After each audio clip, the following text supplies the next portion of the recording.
Bonjour. Je m'appelle Henri, je vais vous livrer une analyse de Lefapson-Sully sur la situation de M. Morvan et M. Napoléon. Le conflit entre M. Morvan et M. Napoléon ainsi que la dynamique de réconciliation potentielle peut être analysée à travers plusieurs concepts sociologiques et culturels. Voici quelques-uns qui peuvent être pertinents. 1. Capital social, c'est la somme des ressources actualisées ou potentielles liées à la possession d'un réseau de relations institutionnalisées de reconnaissance mutuelle. Dans le contexte de M. Morvan et M. Napoléon, le capital social peut influencer la dynamique de leur conflit et de leur éventuelle réconciliation. La manière dont ils sont perçus par leurs réseaux respectifs et par la communauté plus large peut affecter leurs décisions. 2. Honneur et honte, dans la culture haïtienne, la notion d'honneur, et sa perte, la honte, est profondément enracinée. Les actions diffamatoires sont perçues comme une atteinte à l'honneur, et la réconciliation comme une voie vers la restauration de cet honneur. 3. Stigmate, Goffman a défini le stigmate comme toute caractéristique qui écarte une personne de l'interaction pleinement humaine avec les autres. Dans ce cas, le stigmate peut être lié à la diffamation publique, et la réconciliation peut être vue comme une tentative de le surmonter. 4. Réification, c'est le processus par lequel les personnes sont perçues ou traitées comme des objets ou des choses, plutôt que comme des êtres humains.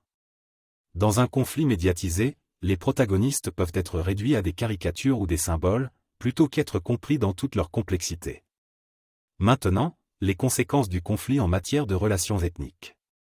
1. Renforcement des stéréotypes, un conflit public entre deux membres d'une même ethnie ou communauté d'origine peut être utilisé par d'autres groupes pour renforcer des stéréotypes négatifs sur cette communauté, même si ces stéréotypes ne sont pas représentatifs de la communauté dans son ensemble. 2. Division interne, au sein de la communauté haïtienne ou noire, le conflit peut créer des divisions, avec des individus ou des groupes prenant parti pour M. Morvan ou M. Napoléon. Ces divisions peuvent exacerber des tensions existantes ou en créer de nouvelles. 3. Image publique, un litige médiatisé comme tel peut influencer la manière dont la communauté est perçue à l'extérieur. Des conflits publics peuvent être perçus comme indicatifs de désordre ou de désunion au sein de la communauté. Conséquences de la réconciliation en matière de relations ethniques. 1. Unité et solidarité. Une réconciliation publique peut renforcer le sentiment d'unité et de solidarité au sein de la communauté.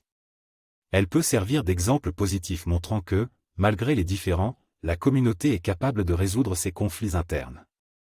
2. Contre-stéréotypage, la réconciliation peut contrecarrer certains stéréotypes négatifs, en montrant deux individus d'une même communauté qui choisissent la paix et l'entente plutôt que la prolongation du conflit. 3. Image publique améliorée, en résolvant le conflit de manière constructive, la communauté peut améliorer son image auprès du public extérieur, montrant la maturité, la résilience et la capacité d'autorégulation.